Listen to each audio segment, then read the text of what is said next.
live. We are live. I am on the air. Three count commentary. We're going to be talking about Dragon Ball DAIMA, episode 1 today. The highly anticipated Dragon Ball product from the master Akira Toriyama. So we're going to talk about that. That's pretty much all we got on the list. We got I did a bunch of things. Didn't watch too many TV shows or movies or anything like that. Mostly caught up on the anime that I am watching. Still willing to listen to people who have suggestions on what I should be watching, but nobody has suggested anything that I should be watching. Nothing that I've stuck with anyway. I'm still working my way through Batman, so there's that. In terms of, I think last week was my big comic book trip. So I made my trip to my comic book shop out in Dearborn, where I got my gigantic Trigun Deluxe Edition. I got Fist of the North Star Volume 14. I got a bunch of smaller comics. Teenage Mutant Ninja Turtles 2, written by Jason. What is it? What's his name? Jason what now? Jason Aaron. Jason Aaron. Conan the Barbarian, Final Fight. I got the Deathlock anniversary joint. Got a bunch of smaller things. If you guys are interested in those, I could talk about them. Also got the Elric from the Michael Moorcock Library, the Eric Elric Making of a Sorcerer, which was $25, I think. No, $30. Jesus. Anyway, I got the floppies of this, and I didn't even know it. But this is Michael Moorcock and Walt Simonson. It's still great to have it all in one place, though. Walt Simonson is absolutely fantastic artist, and Michael Moorcock, of course, is a master with the Elric saga. So, Making of a Sorcerer is not based on any of the Elric books that I've ever read, though. So, I've read a couple of the Elric books. This one seems to be a comic-only kind of situation, which brings us to Dragon Ball DAIMA. AJ3, WG Phil, how both of you guys doing? AJ3 says that Dragon Ball DAIMA is not canon. Well, technically the canon is whatever is in the original Dragon Ball series. Everything else outside of it, which includes all the movies, all the characters from the movies, etc., are non-canon. So, technically speaking, if it's not in the original Dragon Ball, it's not canon. But this was created by Akira Toriyama, and he designed a lot of the characters. So, in my opinion, this is Dragon Ball going Disney. This is a 100% Disney-esque product. That's the whimsical nature of it really gives it away. The idea that this Dragon Ball is actually for even younger people is something that we're also going to have to get into, because as a product, when we first started watching Dragon Ball, it was action-packed.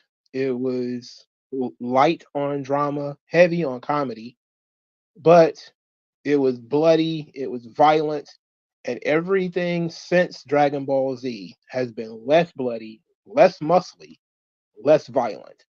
But the animation styles has changed a little bit, and the animation of Dragon Ball DAIMA is absolutely phenomenal. It is the best looking Dragon Ball series ever released. But it's clearly for a younger audience, and that is the road that they're going down. And you can see that in the way that they have chosen to not only turn the characters into children, but the approach that they took in the series. It seems like they're going Disney with this one. WG Phil says, from this episode, how much do you feel this is a Toriyama joint or Toriyama giving pointers? from the way that, well, one of the things that we know is that Toriyama is not above mixing in things that other people did into the canon, or at least into his work and reworking it. So for a long time, people said, well, this is just Dragon Ball GT.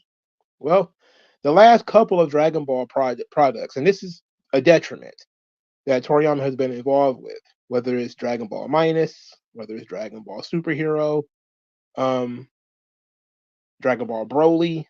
It has been him taking things that existed before, like GT, like the Broly movie, the Bardock special, and reworking those things into his own image.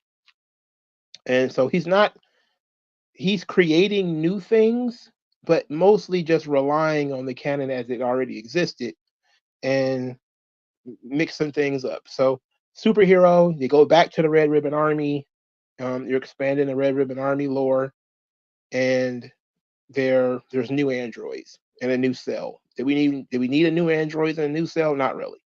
Broly, did we need a new Broly? Kind of, sort of, not really.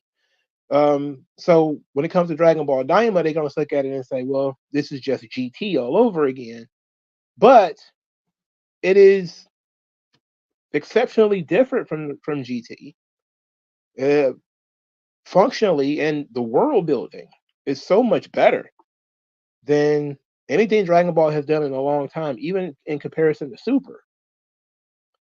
One thing that Toriyama has done is he seems to be motivated to add things to the Dragon Ball lore. And of course, sometimes he comes across things that are contradictory and he tries to find some way of smoothing that out, but that's not his strong suit. So when he created uh, Battle of Gods, we got introduced to the gods of destruction, we got introduced to God Ki, the Super Saiyan God, that kind of stuff.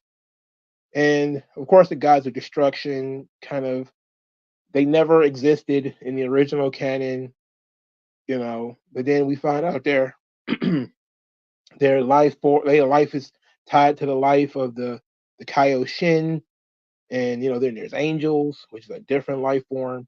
And then Super just takes those things and they go in a different direction where now we learn there's different universes, and all these universes have their own angels and they have their own gods of destruction, and they have their own Saiyans, their own Nameks, their own, X, Y, and Z.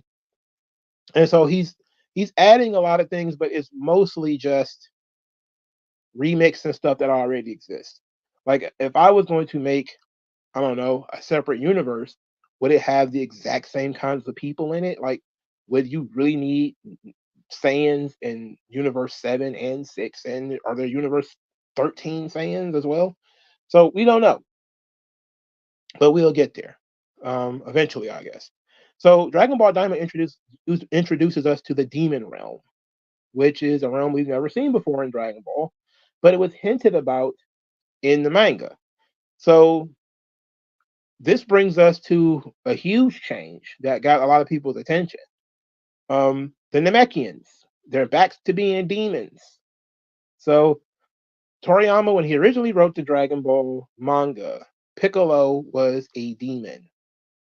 And therefore, you didn't have to explain all the things that he was coughing up why they weren't Nameks. They were demons. They were monsters. Once the Nameks became aliens, you have to try to find some way of explaining how Demon King Piccolo are coughing up things that are not Nameks. Tambourine is not a Namek. He doesn't look like a Namek. He's a monster, clearly. But now Dragon Ball Daima has gone back and said that Nameks originated in the demon realm. So Nameks are essentially demons. So now you've dealt with that problem, and that's the problem of why Piccolo coughed up things that weren't Nameks. Now that does beg the question: how did the Namekians get from the demon realm into the mortal realm? But you can figure that part out later. So that's the number one change, and I thought that was great. I thought it was amazing. You're deepening the Namekian lore. Nameks already exist. We don't know a lot about Nameks, so this doesn't counteract anything. Because alien, meaning that they live on another planet, could also mean demon because they come from a specific realm. They originate from a specific realm. So just because something is an alien doesn't mean that it can't be a demon, which is an interesting um, piece of business there. The second thing is, well, they allude that pretty much everything with pointy ears is a demon. That would mean the Supreme Kai is a demon. That would mean Mr. Popo is a demon. But we haven't gotten there yet. Basically, so far, they're only saying that Dende and all the Namekians are demons. We haven't gotten to all the other pointy-eared characters that exist in the Dragon Ball universe about whether those characters are demons or not. Um,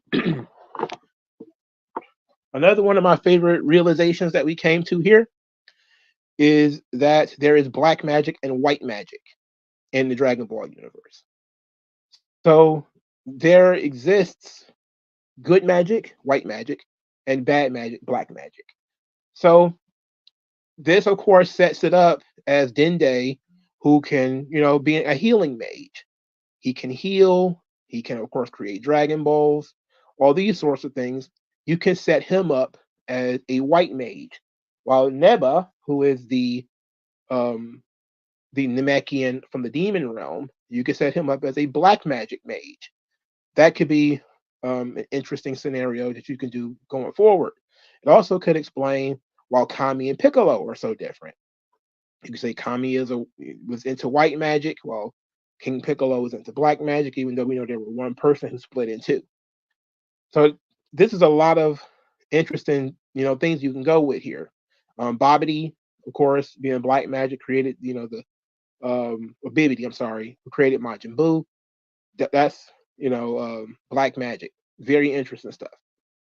So also you got Fortune Teller Baba who can do magic. Magic has never really been a huge part of the Dragon Ball um, universe. There have been magical characters here and there, but it wasn't until the Buu saga that you really started getting a lot of magic. In the original OG Dragon Ball, it was basically Fortune Teller Baba, um, Master Carrot. He could do magic. He could turn people into carrots. Um, and that was pretty much it in terms of magic in Dragon Ball. Everything else is basically key based, physical, material stuff. So, well, again, yeah, and then the Puzaka happened, and then you get introduced to the Supreme Kai, and Bibbidi Bobbidi Boo, and the old Kai who can wake up people's mystical, using mystical powers to awaken Gohan's abilities. But then you also had a little bit of it on Namek, of course, where Namekians confused together, which is kind of like a version of magic. Um, and the Elder, who could, raise your power level by touching you, which is similar. Of course, the Dragon Balls themselves are magic, but there was never a whole lot of magic in the Dragon Ball canon. And now it seems like they're going to go and expand the amount of magic in the series. So then you had to ask the question, is that going to be a new sort of battle system in terms of now Goku and Vegeta and all these guys are going to have to do battle with characters who are specified in magic. So they're going to are they going to have to face like some crazy hacks that most people are when they are talking about Dragon Ball characters, they say, oh well, Naruto characters basically have magical abilities, and how do you get away from infinite Tsukiyomi or some shit like that, right? So it's going to be something that's going to be interesting to look into in terms of bringing that to the universe. Um, we know that there are 3 demon worlds. This is something that was mentioned in the series as well. Um, Goma, who is the new king of demons after Deborah was eaten by Majin Buu, he basically became the new king of demons. And he talked about having a coronation and having to speak to the Majin and there being 3 demon worlds. So now there's a demon realm, but there are different worlds within that realm, which is great because that allows us to see more, go further, and do more within the demon realm. So now you got 3 worlds to adventure through. Um, of course, now we realize that the demon realm has their own Dragon Balls, and these Dragon Balls, there's 3 Demon World Dragon Balls, 3 Demon Realm Dragon Balls, and they each have a guardian that is called a Tamagami. And these Tamagami were created by Neva, who is the Namekian in the demon realm. So he created these Dragon Balls and he created the guardians to the Dragon Balls. This is something, of course, that comes from GT, where the Black Star Dragon Balls each had a connected dragon to it. And the idea that there being Dragon Balls that are a number other than 7 also comes from other Dragon Ball media, where I think in Dragon Ball Super, there was a universe that only had 2 Dragon Balls.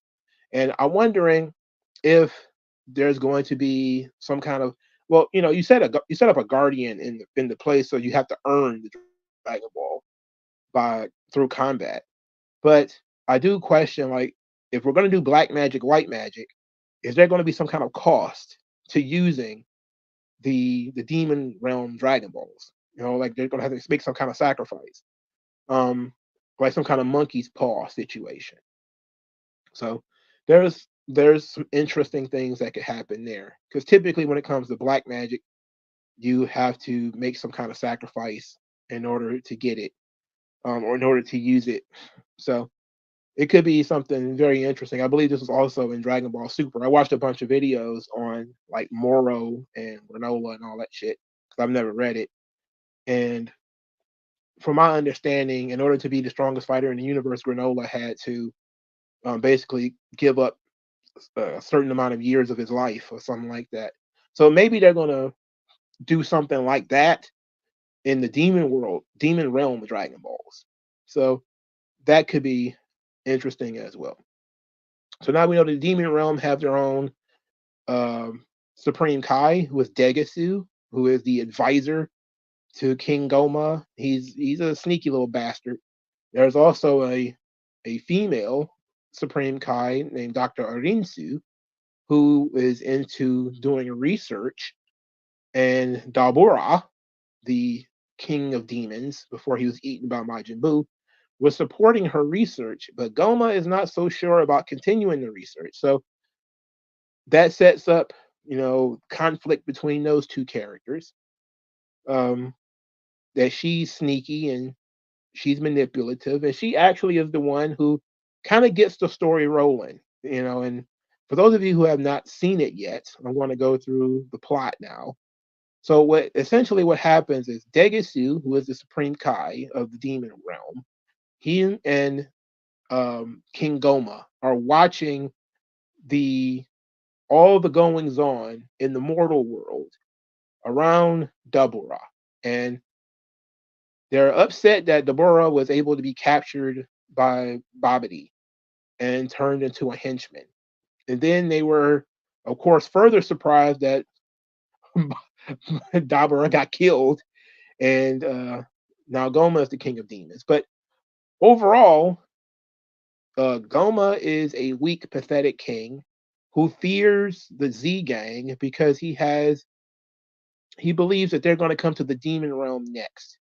And so, and this fear is, perpetrated by Dr. Arinsu, who kind of puts this in his mind that this could possibly happen. That these people who not only defeated Majin Buu, who in turn had eaten Dabura, could turn their sights onto the demon realm next. So, in order to keep his kingdom safe, he decides he's going to use the Dragon Balls, because again, he's been watching. So he says, the Tamagami prevents me from using the Demon Realm Dragon Balls, but the Earth Realm Dragon Balls, I'll just use those. So um, Goma, Neba, Degasu, they get into a ship, they go to Earth, and then they they show that Neba is a pretty badass Namekian. He can summon the Dragon Balls at will, which of course absolutely defeats the concept of needing a dragon radar, right? You don't need a radar anymore if Neva can just summon all of the Dragon Balls to where he is at any given time. So there's that. He can also unlock the Dragon Balls even if they've been previously used.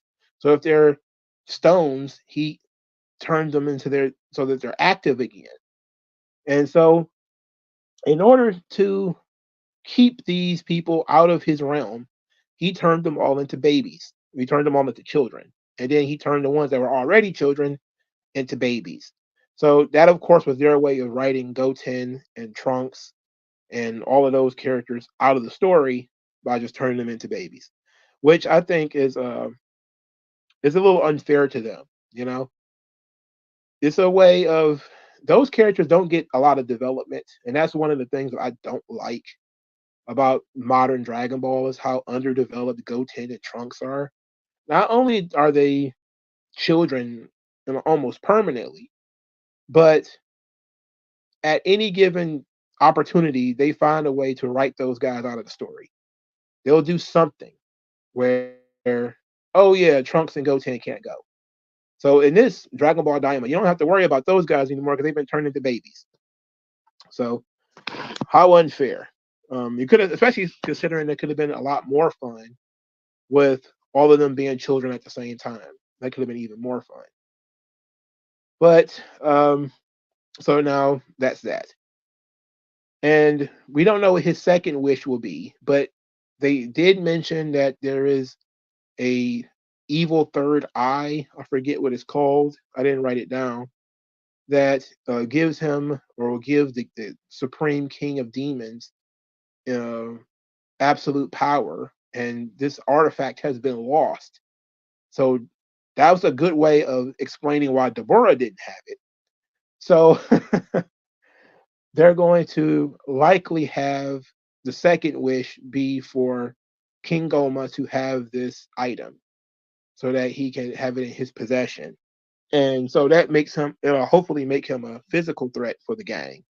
Because as it sits right now, he's likely no physical threat to the gang at all. Um, and that's where the story ends pretty much. That it ends with all the gang being turned into children. Everybody who fought Majin Buu and all of their friends being turned into children. Now, the idea being is that they were turned into children so that they would be harmless. But I think that what we've seen from the trailer and other shots is that they're still going to be able to transform and probably have access to all of their powers, which of course defeats the purpose of the of the wish. But it also seems like a monkey paw situation where um, he just made them young. It doesn't actually hurt them. And this is one of the things that a lot of Dragon Ball fans, every time some new media comes out, and then there's retcons because there's almost always going to be retcons. They start tripping over, and I don't mean like tripping in the slang sense, but like tripping over like hurdles, um, small discrepancies in the story. So there's the general idea that how can Shenron affect people who have so much more power than he does? Supposedly he wasn't supposed to be able to do that. He couldn't even transport Goku against his will, and Goku was a Super Saiyan. How can he just forcefully turn Goku into a child? And that could be explained in the series, but I also think that one good way of explaining it is that it didn't hurt Goku, and it did not require any any real modification of his body or his physical form. I mean, it made him smaller and it made him younger, but it didn't kill him. It didn't, move his body in any way. You know, he could still do everything that he could do before. He just had to do it in a smaller body. So you could make that excuse. You could also make the excuse of, hey, if I know that you're going to use a needle on me, I can resist. But if I don't know that you're going to use that needle, then I'm not going to resist. And therefore, how could he resist something that he did not know that they were using? You know, and which is the opposite when it comes to him being moved from Yardrat or whatever he was to Earth during the Namek saga, and that he knew that he was going to get wished back to Earth, and said that he did not wish to be moved back to Earth. But then again, this is also Toriyama, who was a gag writer, so it could have just been a gag at the time where he just said screw it, and then he decided to change his mind. Another thing that we get is that once more the Supreme Kai and Kibito are no longer fused. We've in every new version of the series, we keep getting a different way how these guys defuse. This time it was they were absorbed by Majin Buu, gases and stuff within Majin Buu defused them, and then he spit them back out. So, of course, this doesn't contradict the other ways that they were defused, but I think the simplest way is the best way, and I believe in the Dragon Ball Super anime, not in the anime, the manga, they were defused by Dragon Wish, which seems to be the best way to do it. Is that they wished on the Dragon Balls to just be defused, and but there's an interesting bit. Goku asked Shin, the Supreme Kai, why he didn't want to be fused with Kibito, and he said because Kibito was old, and now Kibito's been turned into a child, just like him. So it's going to be interesting to see if they decide to fuse again. As I think, considering where the series is in the timeline, which brings us to WG Phil's comment, it seems to me that they're going to fuse them again. They're going to defuse them so that the Supreme Kai could travel without Kibito, but then they're going to end up fusing them again later. So he says this takes place a year after Majin Buu, hence the large focus on the Majin Buu saga. Yes, I can understand that. It's also a situation where in Dragon Ball, if something is connected to something else, they typically just tell you about that. You know, like this is when they did Dragon Ball Superhero, they went through the Red Ribbon Army. You know, so people could be familiar with the Red Ribbon Army and who they are and the threat that they and how they were defeated, etc., so that they could continue the story by adding new information. So here they're doing the same thing. Now the problem with all of this is that because they're tacking all of this stuff in the middle of that same gap of time, now you have to try to put all of these events in that gap. So this happens a year after the defeat of Majin Buu. So does it happen before Superhero? Before Broly? Well, Broly clearly happens during the issues surrounding Super, but it doesn't have Ultra Instinct in it. So it's before the Terminator Power. Okay, clearly. And Superhero doesn't really feature Goku and Vegeta much at all. But this show doesn't seem to going to have anything to do with the characters that were introduced in that series. So, well, in that movie. So there's going to be a lot of how to clean this thing up, and I think part of it is Toriyama just wanting to play in the sandbox and not worry about where how this fits into the story, you know. And he kind of says, "Okay, we'll just place this here, and how events here affect all the other events. We'll just throw our hands up on that. And we'll figure it out later." Because let's say somebody, we go through this entirety of Daima, which I guess is 20 episodes or something like that I heard. That means nobody's going to have to learn anything because then they will have to exist in Super, right? And if they learn something in Daima that is not used in Super, then you gotta ask why, because he didn't think of it. So this is something that's completely different. And what is enjoyable about Daima right now is that it doesn't contradict Super yet, and it builds off of the things that comes from Z.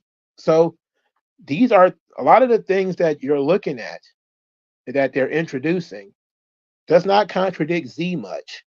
It builds from Z, but eventually, if you flesh out this part of the universe enough, this part of the world enough, you're going to start bumping into issues with Super.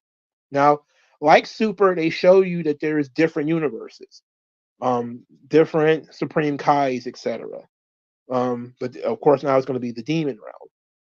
Now, pretty much nothing that they do in the demon realm is going to affect Super, except for the fact that it didn't exist yet. So I'm interested in where it's going to go, but this is Dragon Ball is becoming a lot like Conan the Barbarian, and those kinds of stories, the spirit and all that kind of, not the spirit, but the shadow and all that, where these stories are going to be able a patchwork where you can place this here in time, you can place this there in time, and you never, which means that basically you can't pick any characters up from Daima.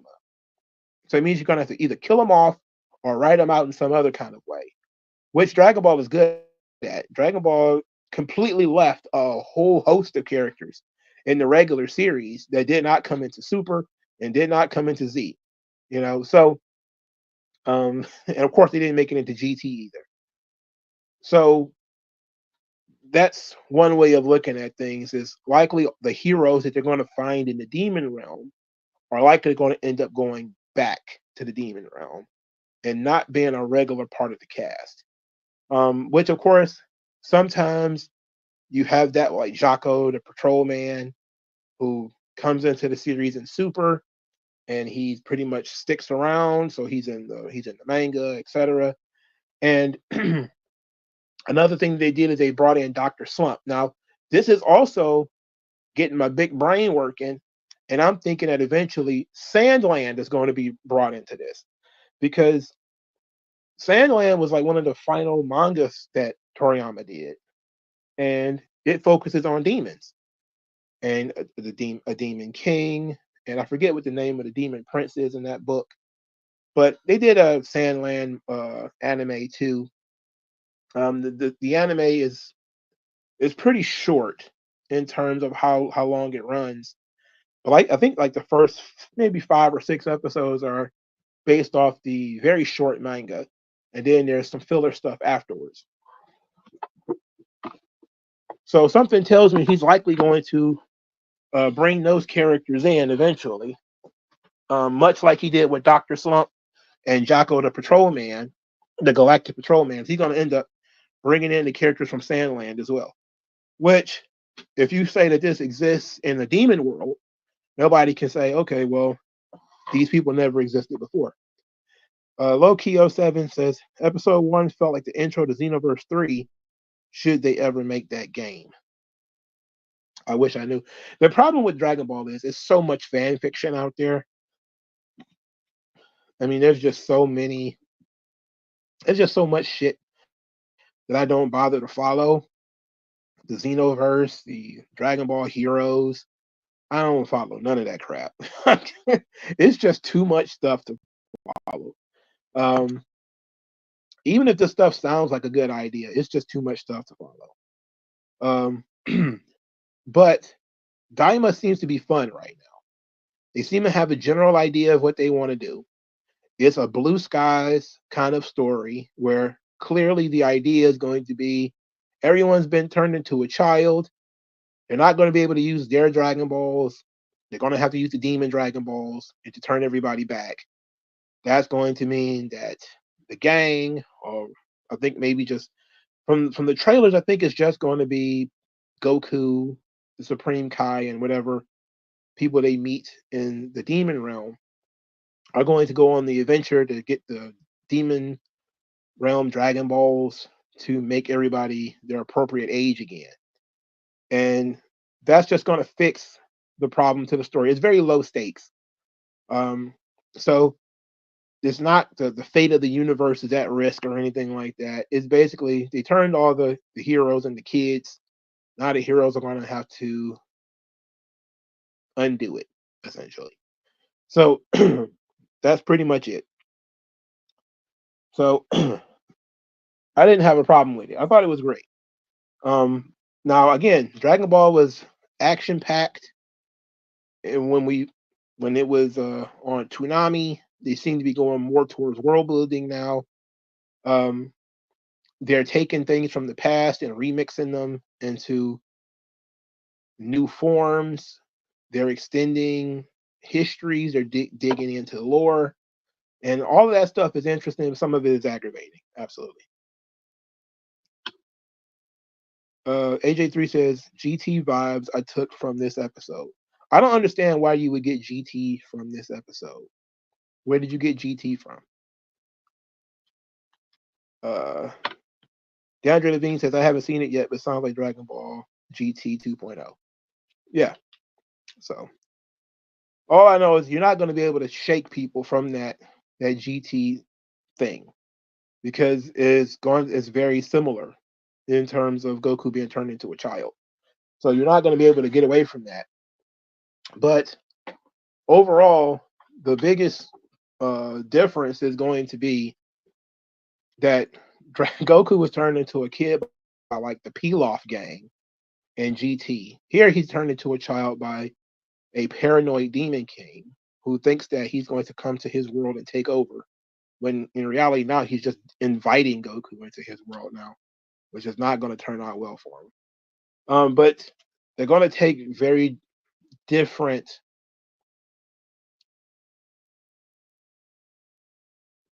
What's the word I'm looking for?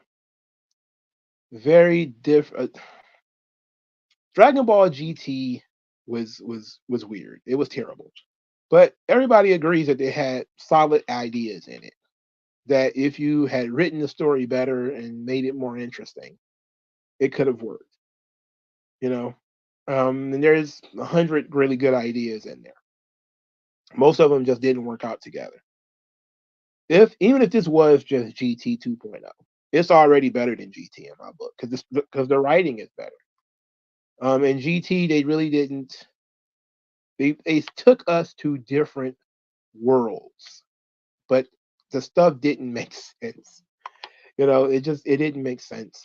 Now all of this stuff at least makes sense, even if it is somewhat contradictory to bits of Z so far. It makes a lot more sense, and it's big. It what's the word I'm looking for? It is expanding the universe as far as we know it. It says the first episode of GT. Well, no, because the first episode of Dragon Ball GT had like the Dragon Balls breaking into pieces and going across the universe and all like there is none of that. This is evil people using Earth's Dragon Balls to turn Goku into a child. And there is no Black Star Dragon Balls, no Universal Dragon Balls or anything like that. But there are Demon Realm Dragon Balls. And that's about it. But everything about GT was kind of weird to me, and I didn't really like it. It was written very oddly, and I think a part of it was also that they tried to continue to increase the stakes. So you had weird shit like General Rildo is more powerful than Majin Buu, and yet he gets beat like Super Saiyan Goku's Kamehameha. It's like, get the fuck out of here, man. This stuff doesn't make sense. Like this, this doesn't make sense. But it seems like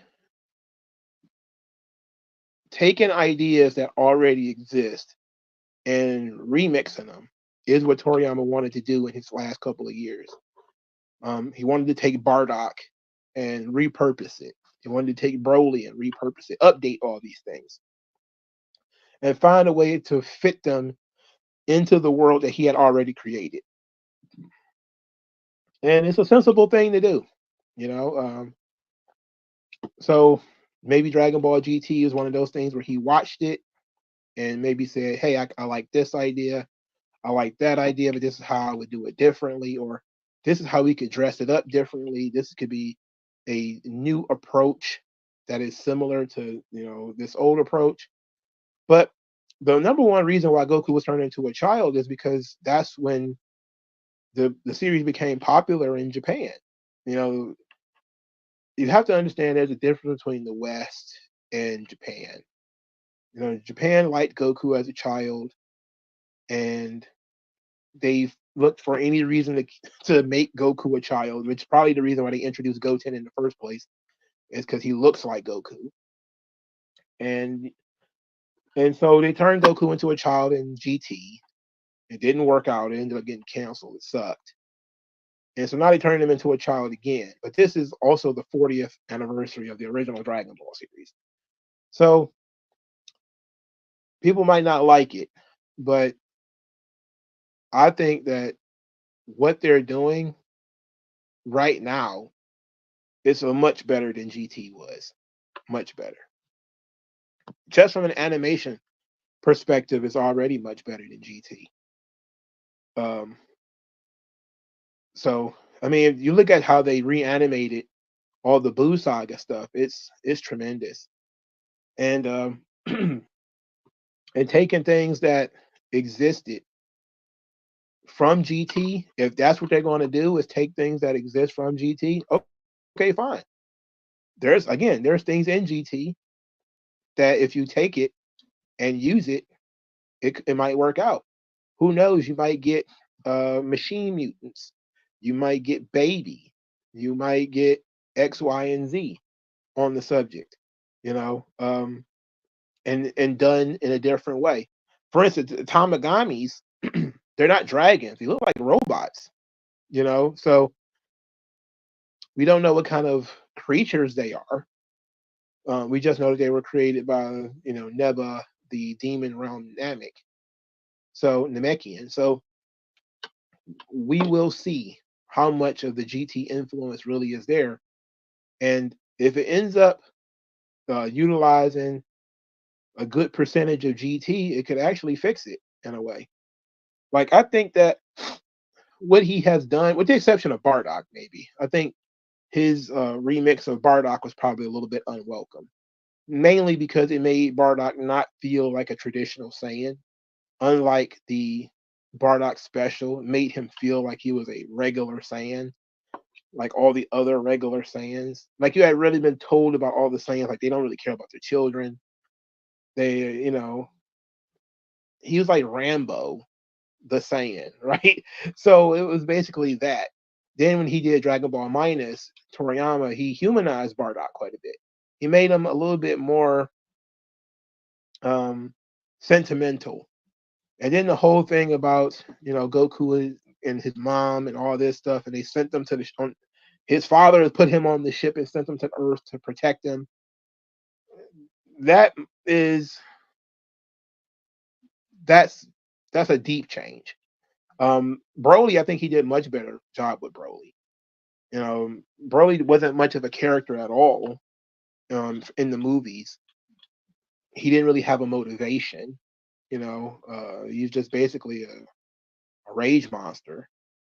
Meanwhile, in the new Broly, he has complex emotions, and he still has somewhat of the same rage monster thing. But they also tried to explain how he's such a mutant and why he's such a genetic freak and not normal, while keeping Paragus mostly the same. They made Paragus a little bit more sympathetic as well in the series, and again, much different in Z.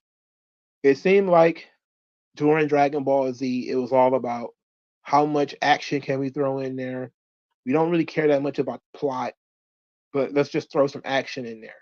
While as Toriyama aged, it became a little bit more about sentimentality, so much more about drama and comedy. And so now, whenever Dragon Ball pretty much throws the plot in the garbage, everybody seems to like it. That's what Tournament of Power is all about, was taking the plot, throwing it in the trash. We don't care about plot. Let's just throw characters against each other and they fight. And that's how you get Jiren, who is a character that, how could he be your favorite character? He has no personality. He's got nothing. He literally got nothing. There's no explanation to how he got his power. There's no explanation to any of this shit. And then he's strong enough to fight Ultra Instinct Goku. He's stronger than than his god of destruction in his universe. And it's like, how did this happen? What kind of special training regimen did he have? None of that shit matters. I watched a video on the Moral arc, which I know a lot of people have been screaming and yelling about. They want Dragon Ball Super to return because they want to see the Moral arc. So I went and watched a video on it because I was going to buy the books and read them, and then I decided not to do it. Um, and I think I made a good decision not buying the books, until we being honest. But the moral arc seems to be fine. Um, it seems like Moro is basically just Galactus with magic power. He eats planets and all that kind of shit. So it looked like it might be fun to have all of that in the series, but guess what? Dragon Ball Super is supposed to be continuing, and I would imagine if Daima does well, then Super will be coming back, or at least they'll have a movie or something. And then, but you have to build up some material. Right now, they only did 2 arcs since the end of the Tournament of Power, if I remember correctly. Moro and Granola, both of course in the same universe. Um, so maybe if they do a couple of more, then you can stretch out more episodes out of this thing. But they went on hiatus for a while because Toriyama passed away. So we don't know what Dragon Ball Super is going to look like without Toriyama. You know,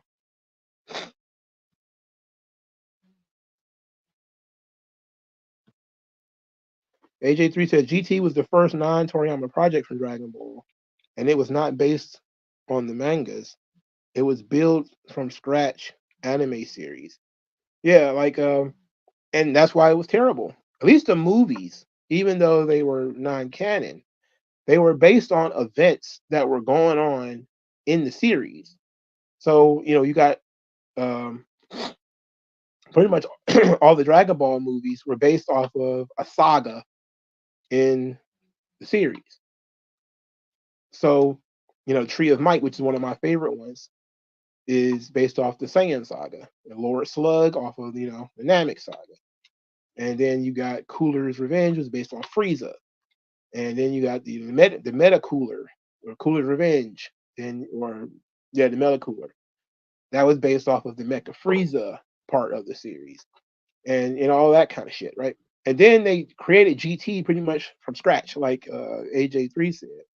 They tried to create their own stuff, but they did attempt to use certain things that we know to be true, like the Saiyans being on a planet with another race, and that race was destroyed.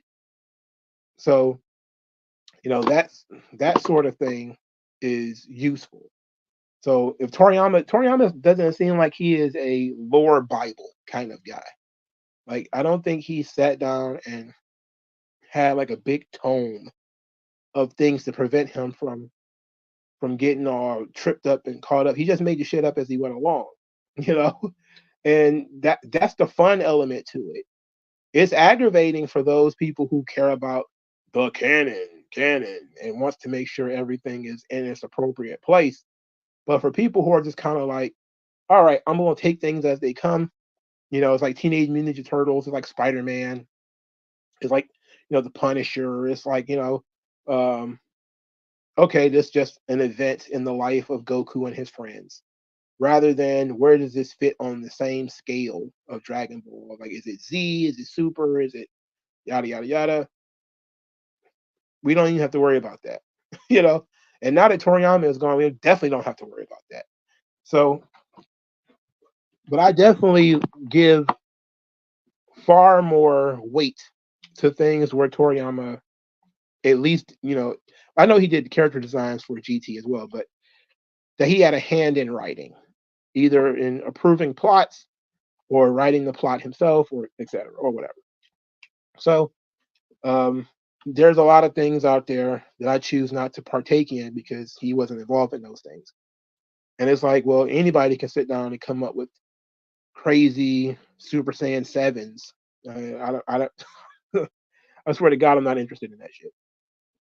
But so I'm definitely questionable. That's why I haven't read the Super manga. It's like I know that he was overseeing Toyotaro on the manga, but I, it just feels like fan fiction to me. It doesn't have the Dragon Ball feel. Yeah, this is the last one. So but I was deeply surprised by the whimsical nature of it. That it seems like these characters are not hardcore evil, but they are Toriyama characters, absolutely. You got the Short King. He loves having evil short characters. Like that's a big thing for him.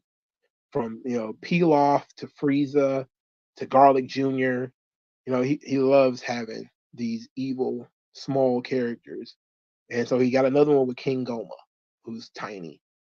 Um, and he likes teams, so you have a team of villains.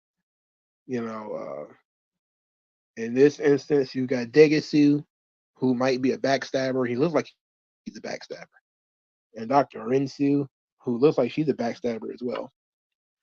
But I'm very interested in what's the gang, how they're going to be into this thing, and how involved they're going to be. Like that was one of the fun things about Resurrection F, even though people hated it because it brought back Frieza, was that it got like Master Roshi back in the rotation, which is crazy. Never would have imagined they would have done some shit like that. Especially when Tien and Yamcha and all of them are still sitting on the bench. We got Master Roshi back in that rotation. That's weird, but that's another one of those things where you have to figure out how to write characters out of the story. Which makes me, but it also is very frustrating because then there's times where it would make perfect sense for you to say, hey, we could use Master Roshi here and here. We can use Tien here, Yamcha here, etc. And that way everybody gets some shine, at least a little bit, except for maybe Chaozu. Like, what do you need him for? But, there's times where you could use a Puar or a Gulong or something like that. So they're not just extra characters floating around doing nothing. You could use them in a way. And in a way that makes sense and that uses their powers to the best of their ability, even if they can't fight, but they can do gags or they could be a distraction or something like that. That it could be fun, you know. And I was thinking like something tiny that they could have done was maybe have Puar, poof himself or herself into Go Tanks while Majin Buu was there, and just kind of basically be a goof and waste time, And then once he was, significantly frustrated, then Oolong poofs into Go Tanks, and they both just kind of pretend to be Go Tanks while they distract Majin Buu while they train the boys. That's something that you could have done to keep those characters relevant in the series without them being, fighters or whatever. Instead, you just turn them all into candy and eat them. So, I guess you could do that, which is fine, I guess. But that's part of the issue with Dragon Ball. There's so many characters, and they keep just picking up new characters because they picked up new characters in Superhero, where Bulma hired the guys who created the androids in the Cell Max. He just basically created new characters, and now they're part of the gang. And you're like, wait a second, you got so many characters in the gang now. You might have to kill some of these characters off. And you know what? I'm hoping that well, it's not going to, because again, it'll override Super. But I'm hoping they kill off Majin Buu. I don't like Majin Buu being part of the gang. I don't like it. It sucks. WG Field says the roadmap is a movie in 25-26 that is considered the last true last Toriyama project. Oh, I think there's supposed to be another movie, right? Yeah, I forgot. GT wasn't that bad of a series. The Baby Saga and the Super Android 17 saga was really good. The idea of Super Android 17 was fine. The execution was trash. Um, you know, uh, I didn't like the idea of there being two Android 17s. Because remember, Android 17 is supposed to be made off of an individual person. He's a cyborg. He's not an android made from scratch.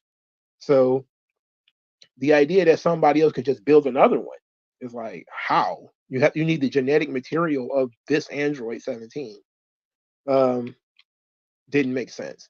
The fact that they built him in hell and then they escaped hell, and these two things fused. Okay, well that opens the door that, and I've been thinking about this ever since that happened. I've been thinking, can 17 and 18 fuse? Do you think they could fuse into each other? And what would that look like? And would it be male or female?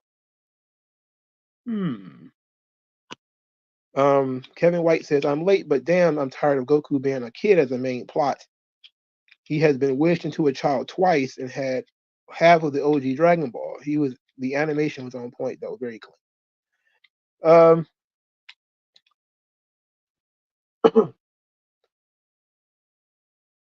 The only thing that's people coming back from the dead or whatever to kill Goku is a much more overused plot.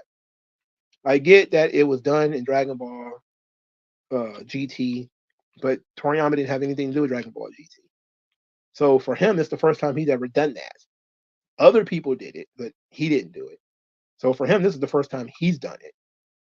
And if you are a person who, again, like GT, which some people apparently do, then okay. But I wasn't a fan of GT. I didn't really care about that. And plus, part of the problem, I think, and I think DAIMA is going to end up having the same issue, is they made Goku small. They didn't make him a child. He's still an adult man in a child's body. So it's the same gag. And I don't like that. Like if Goku was literally turned into a kid again, that means no Super Saiyan, nothing like that. It would have been a much better series to me. Because it would have been like, okay, we're going all the way with it. He's got to ride, the Nimbus cloud. He's got to use the magic pole. He has none of the powers that he had as an adult. And that way the series would have been a lot more interesting to me. But now he still can transform into a Super Saiyan. He's just a child. That means they can sell more Super Saiyan child Goku action figures and shit like that. So that's the part of the thing I don't like. I hated that. I also didn't like that Android 17 absorbed energy, which defeated the point of the androids in the series. It's like, what was the point of those androids if now they absorb energy? Like the whole point of them things is they didn't need to absorb energy. So but hey, I used to like Android 17. They used to be my favorite part of the series when they came to Dragon Ball GT. Now it's pretty much Baby, and that's it. I really just like Baby, and I like the Black Star Dragon Balls, but I don't like the dragons. I don't even really like Omega Shenron. Najee Savage says, "What happened to Launch?" She's one of the many characters like Android 8, like the little Indian kid whose name escapes me right now, that got forgotten in time. Hell, even Mr. Popo didn't matter for such a long time in the series. Like Yajirobe, it doesn't really.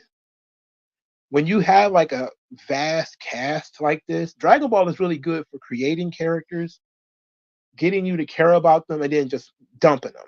Like just dumping them and getting rid of them. But they find some way of writing them out, and then maybe they'll do a cameo later. Like you got a lot of the OG Dragon Ball characters that gave energy to the Spirit Bomb at the end of the series.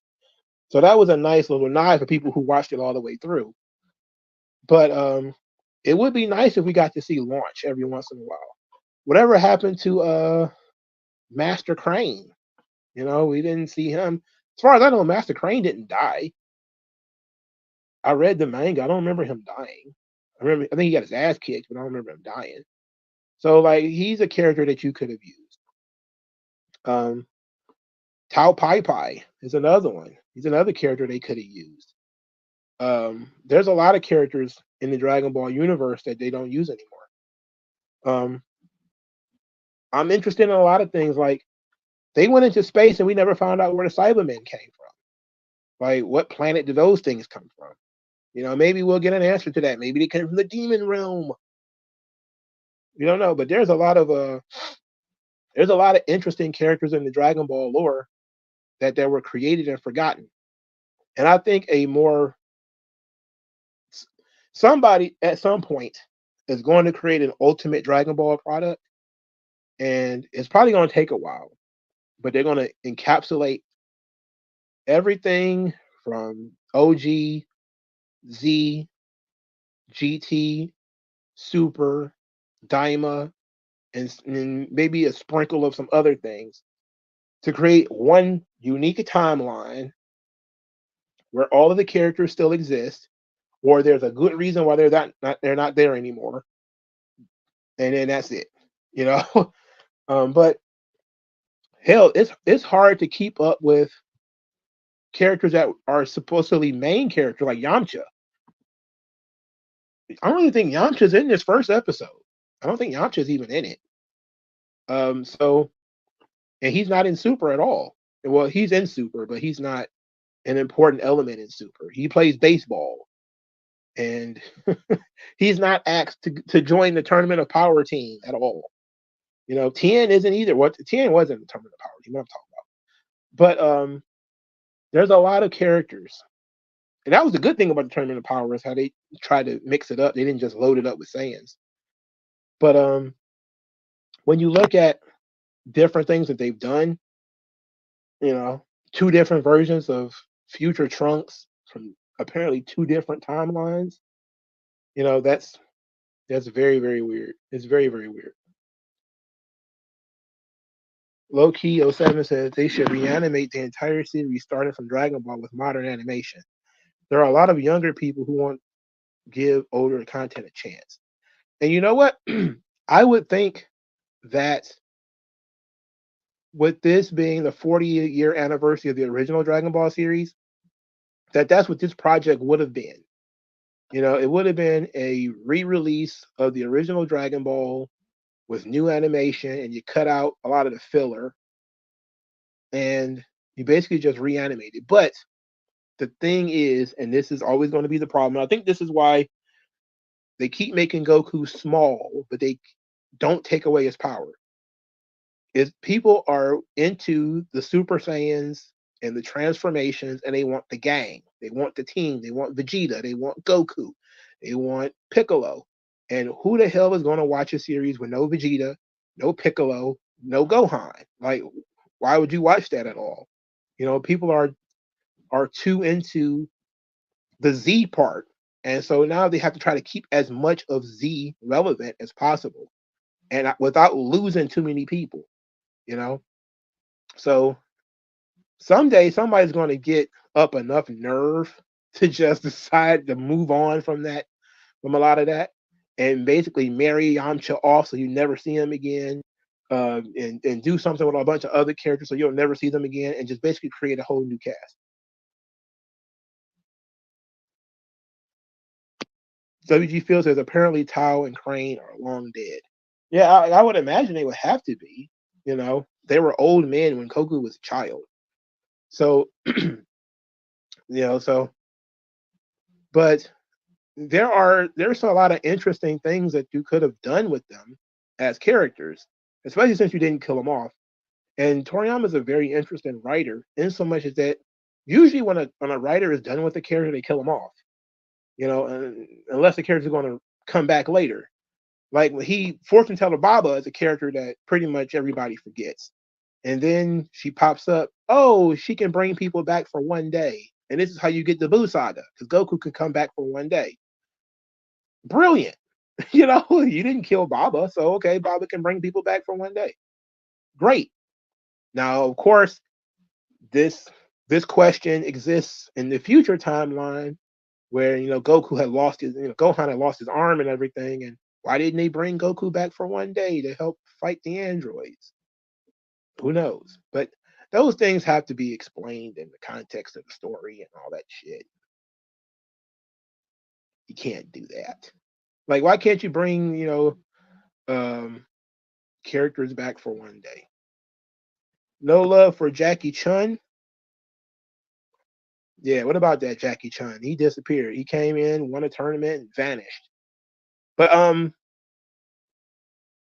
Oob is an interesting character because he's based off of some of the characters that were in the original Dragon Ball series. Some of the Indian fighters. There was a couple of Indian fighters in those tournaments. I don't remember.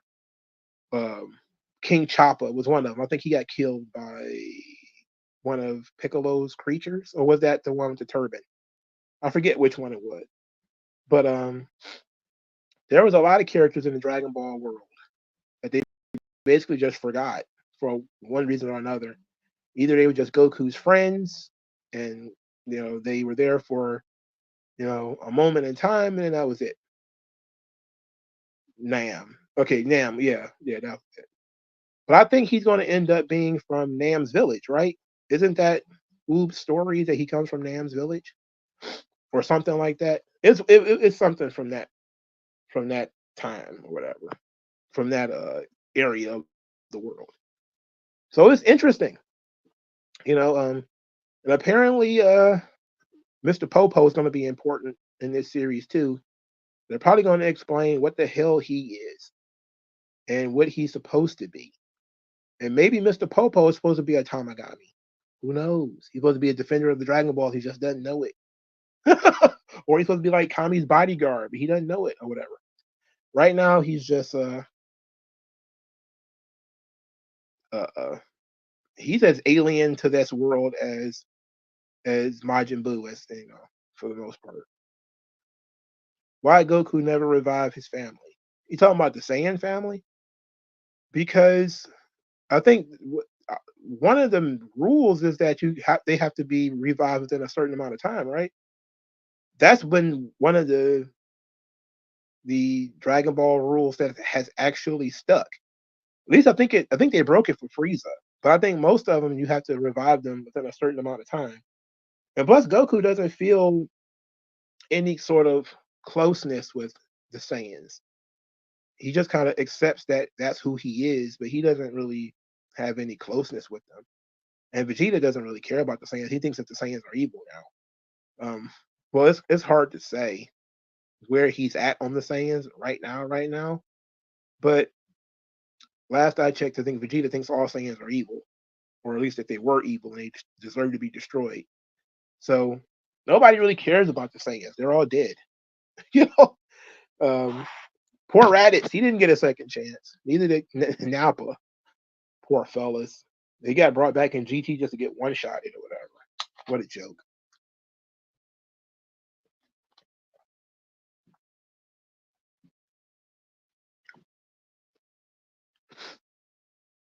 Goku would rather bring back Grandpa Gohan, which is interesting because it never crossed his mind one time to bring him back. And I think which is interesting because Goku is not a sentimental character at all. Like, I think that a traditional heroic kind of character would have had that thought that maybe I should bring back my Grandpa Gohan, but it never comes up. And you know what? It's never seen as a bad thing either. Because nobody ever considers that what the show would be like if Grandpa Gohan was still around. He shows up for that Demon World tournament, and that's it. After Goku cries there, they never talk about him again. He names his son after him, but other than that, he never really comes up again. Goku made peace with Grandpa Gohan being dead, and therefore didn't wish him back. So, but he immediately sought to wish back Krillin and Master Roshi. Never thought to bring back Grandpa Gohan. Interesting. Maybe the time limit had expired, and you can't bring him back. It would have been interesting if he'd have ran into Grandpa Gohan while he was dead. Wouldn't that have been interesting? But Goku is not a sentimental character, and I think that helps when people say why he won't bring back this character or that character. It's like Goku doesn't. He's not soft like that. He doesn't. And I think it would be selfish of him. Like we know Bulma, she's super selfish. She does shit like that. But Goku probably wouldn't make a selfish wish like that to bring back his grandpa. He's always thought to bring the Dragon Balls to bring back people who were killed unjustly. Um, Even though he kills his grandpa, he should definitely bring him back. Uh, but I don't know. I don't think that anybody should really concern themselves with that. Like, because the Dragon Balls can do anything, it does beg those kinds of questions. Like, why don't you bring back the Saiyan planet? Why don't you do this, do that? Why don't you wish for infinite wishes? Why doesn't everybody just wish for immortality? That was one of the things in, I think, the Broly movie, where they were asking Frieza what did he want to wish for, and Toriyama reused the being taller gag, because Frieza wishing for immortality would have, you know, it would have destroyed the series. It would have been like, oh shit, we brought Frieza back. Now he's just going to wish for immortality. But now Frieza has learned the the wonder of competition, and sees that by not wanting to be, to keep the game fun, he has to have skin in the game. So he no longer fears death. And I think when I was watching the Broly movie, that was a couple of days ago, I was watching it at work because I was bored.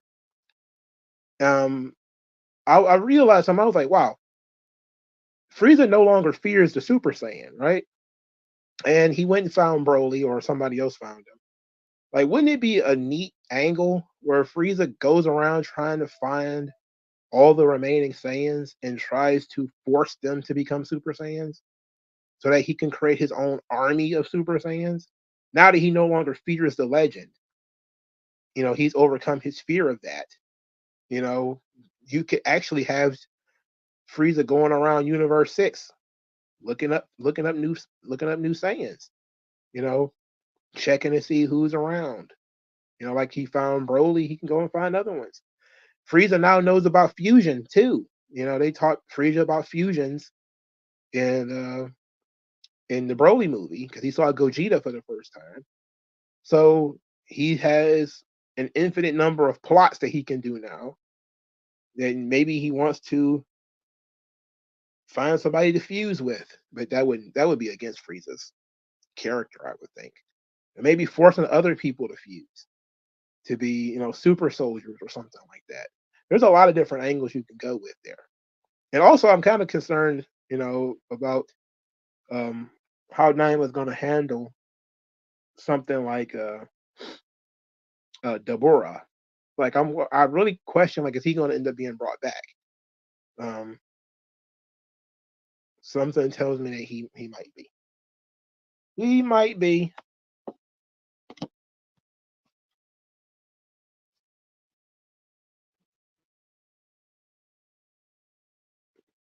What if Super Dragon Ball turned negative?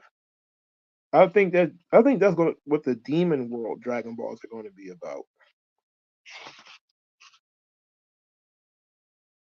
I think that the Demon World Dragon Balls are going to be the Dragon Balls that are going to be uh, negative. What is the difference between Super Saiyan and versus Saiyan Red, Blue, the same hair? I'm lost. Oh, um, Super Saiyan Blue is with God Key. Well, Red and Blue feature God Key, and Super Saiyan Blue is Super Saiyan plus God Key. So that's what it is. What's my favorite Dragon Ball video game? Uh, Tenkaichi Budokai 2 or 3. I haven't played any of the ones after that. I played Sagas, I think maybe, and I hated it. I hated Sagas. It was so hard to play. Oh my god, it was so frustrating. But I love the Budokai fighting games. That's what making me kind of want. Sparking Zero is really making me want to play video games again. And the one thing that I do like about Sparking Zero, because I've been watching all the videos about it, all the special interactions and things like this, is how all of the good guy characters, all the Z gang, they don't want to kill each other. they're all talk about these fights being like training, you know, they're sparring or whatever. That's how they view it. And I thought that was really neat to show you that these are babyface characters. Even though they fight each other, it's all just sparring and training to them. It's not personal. It's not, you know, they're going to kill each other or anything like that. So I thought that was pretty cool. As I watched these videos, you know, about, you know, Trunks and Gohan and all this kind of stuff, I thought that was pretty cool. So Daima will be back next Friday. I I watched it illegally. I do not I do not have Crunchyroll. I found an illegal stream. So I got over. I wasn't going to let it go until I got it over. I wasn't going to let it go until I did. Naji Savage says Sparking Zero going to get better once they add more Dragon Ball and Super characters. Yeah, they're probably gonna patch a lot of Daima characters in there too over time though. Because by the time they create a new Dragon Ball game, all the Daima characters will be finished. And they'll probably just start patching them in.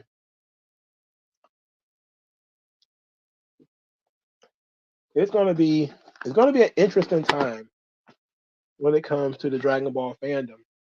Because people have already made up their mind on Daima, but at one point in time, people had made up their mind on Super as well.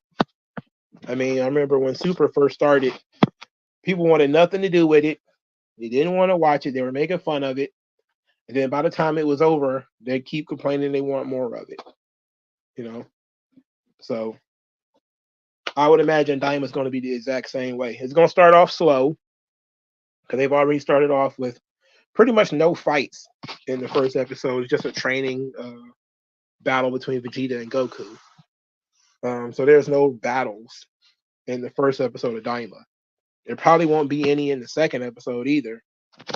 So they're going to start off slow as a world build and hook people into the story.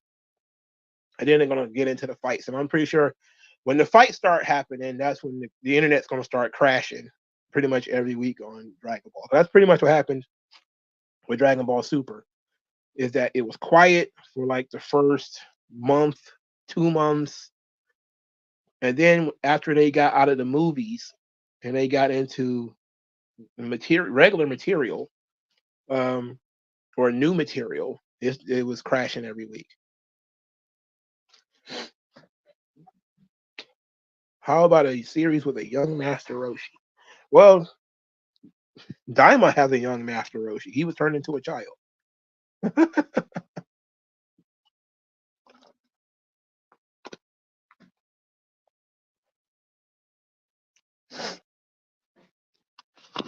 So it's going to be a fun ride, I think.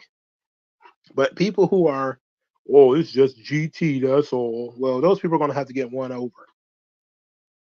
I think all those people are going to end up jumping on board eventually. Maybe not right now, but they'll get there. And just like people who said they weren't going to watch Super, I was one of those people. I didn't see any need to watch Super, didn't care about Super. But then I was there faithfully once the Goku Black arc started and the Tournament of Power. I was there seated. So I imagine people they're going to have the same thing later on. But Daima has to be strong because I think Superhero is kind of weak.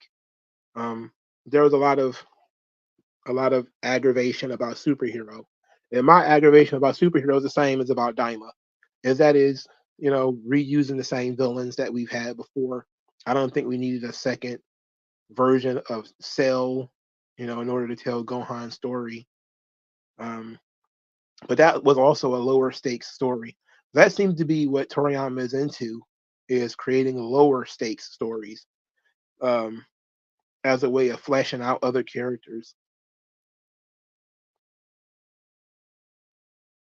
Dragon Ball manga, my favorite moron. I don't get it. I guess you mean Moro. Uh, I can't get comfortable. I can't get comfortable. Oh shit. So, Dragon Ball Daima, the first episode was solid. Um, I love the animation.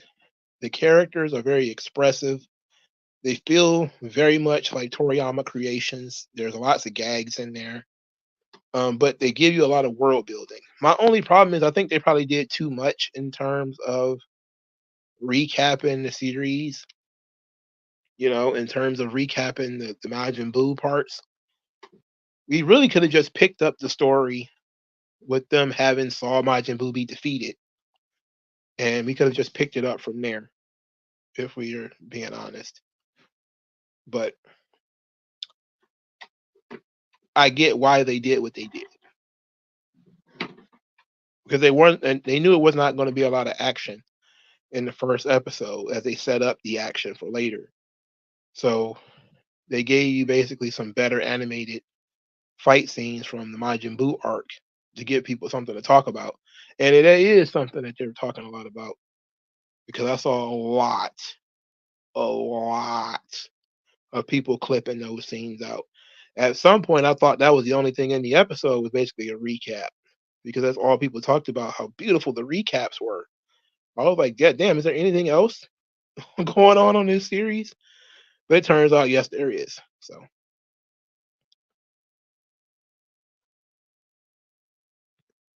Lokio7 says Moro felt like Cooler meets Cell, but with a blue goat. Well, you know what? They could be setting it up because Diamond's about magic. And as last I checked, when I watched that video on the Moro arc, that's setting up for those guys to use magic. So, who knows?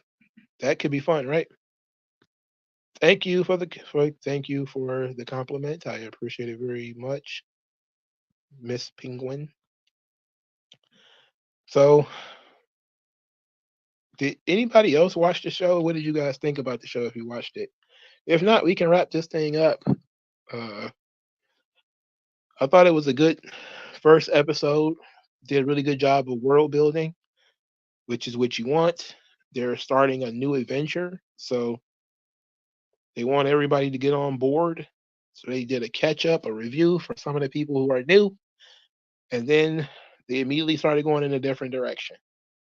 I've watched it twice already, I think, just to make sure that I understood what was going on. So there's a lot of spoilers out there. Some of the spoilers have already been proven false. So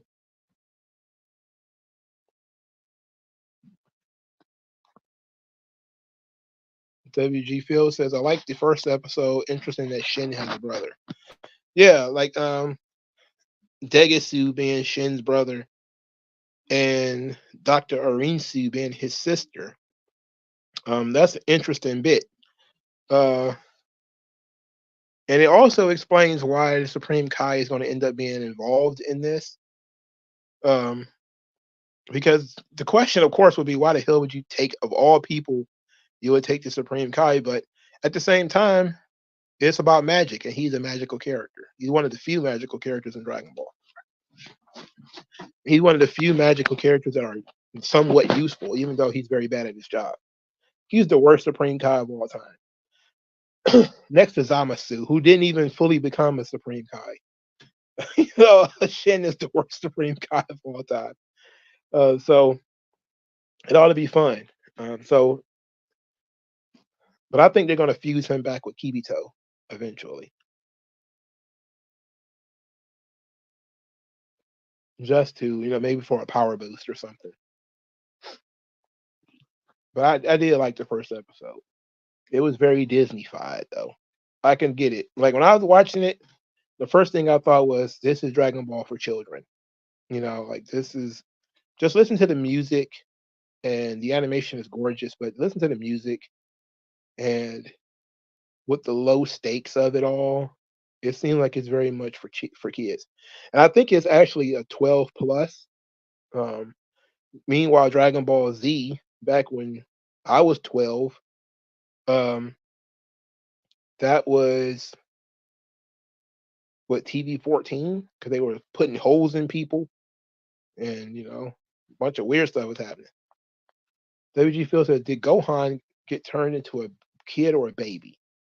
I'm thinking Gohan was turned into a kid because if this is a year after Majin Buu, then Gohan was an adult, but he was like a teenager, so maybe he got turned into a kid. And I think that's why he wasn't there, is because they want to surprise you with what happened to Gohan. You know, because he was there in the middle of child and adult. It's easy for Trunks and Goten. We know what happened to them. But for Gohan, you're not sure if he's fully an adult because he was in high school during the Majin Buu arc. So he might be considered an adult, but technically he's an older teenager. So was he turned into a baby or was he turned into a kid? I guess the second episode will explain it. But we pretty much see everybody else will turn into a kid. I actually kind of like that because it's kind of a surprise, you know. And they also they actually ended the episode on a cliffhanger of everybody being turned into kid. So they didn't.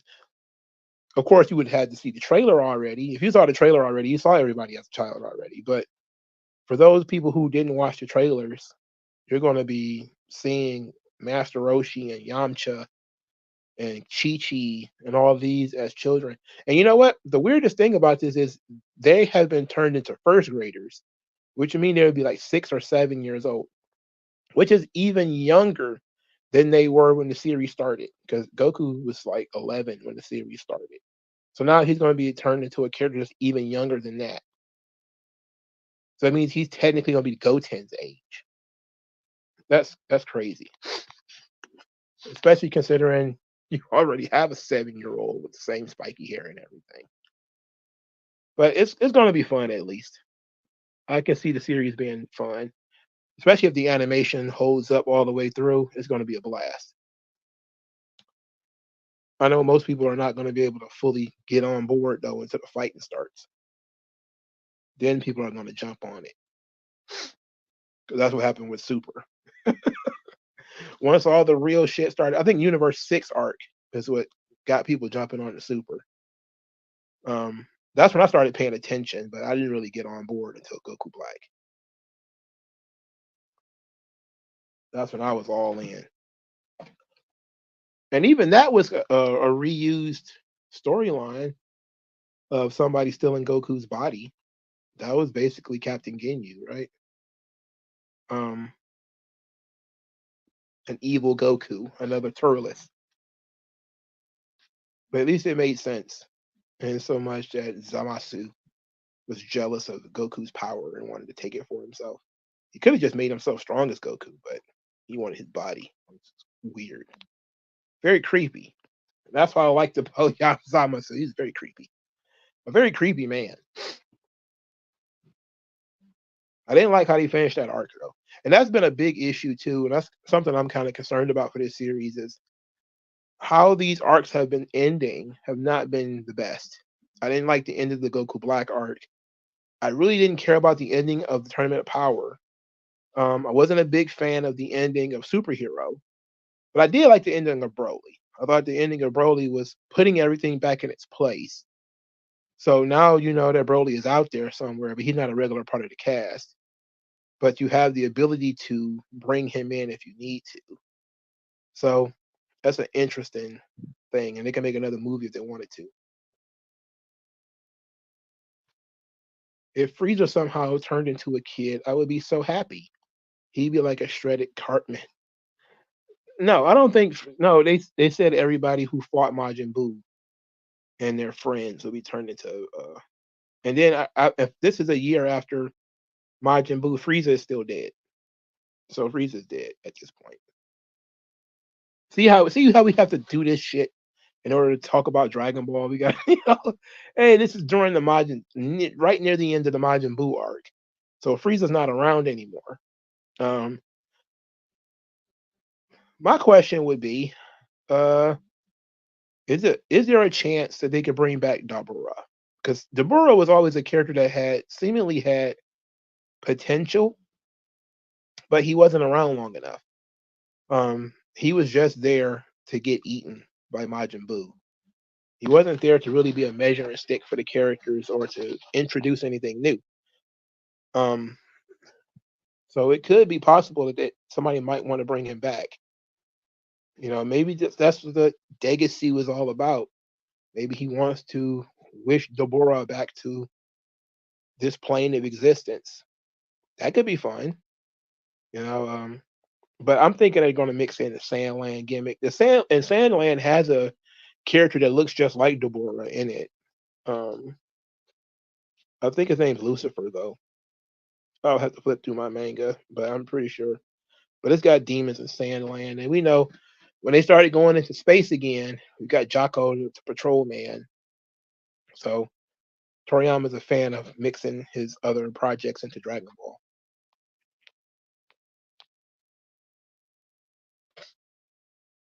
WG Field says, I think Super should make a return after Daima. There's no reason to stop Dragon Ball's popularity with rights issue. I think there's going to end up being a huge fight over it. But if they were smart, they would start on Super immediately. But I think at the same time, again, there's not a lot of material. Like the Moro arc in Dragon Ball Super, I don't know how many volumes that is, but it doesn't seem to be that long to me. Like I think the video I watched that did a review of it was like 20 minutes, 30 minutes. It's like, okay, well, even if you would have to drag those fights out, in order to get it to 10 episodes or something like that. And then you tack on another 20 to 30 for granola, and then what? I think they want to have like a bank of stuff. And then I'm also deeply concerned how that's going to look. Now that Toriyama's not going to be there to, tinker and twist it and, make it fit. So that's going to be a very interesting time. But at the very least, that there's some more material out there that is useful for the fandom, that the fandom wants to see. And if they were smart, however, they would probably turn the Moro arc and the Granola arc into movies. That probably would be the best way to handle it. I think that would be interesting. If they Moro will probably be a very hard movie, maybe a great movie. Granola probably needs to be in a series proper because there's a lot of twists and turns into that thing. And they're once again going back into the Frieza Force. So, but Moro, I think you can do that in a movie. But that's another one of those things where they introduce the character just to write him out later. So, but it was, at least it was for a good reason. So I liked it. I did like that writing. That was solid. No spoilers for people who didn't read it. All right. Thank everybody for stopping by, man. I appreciate it. I'll talk to you guys later next week, episode 2.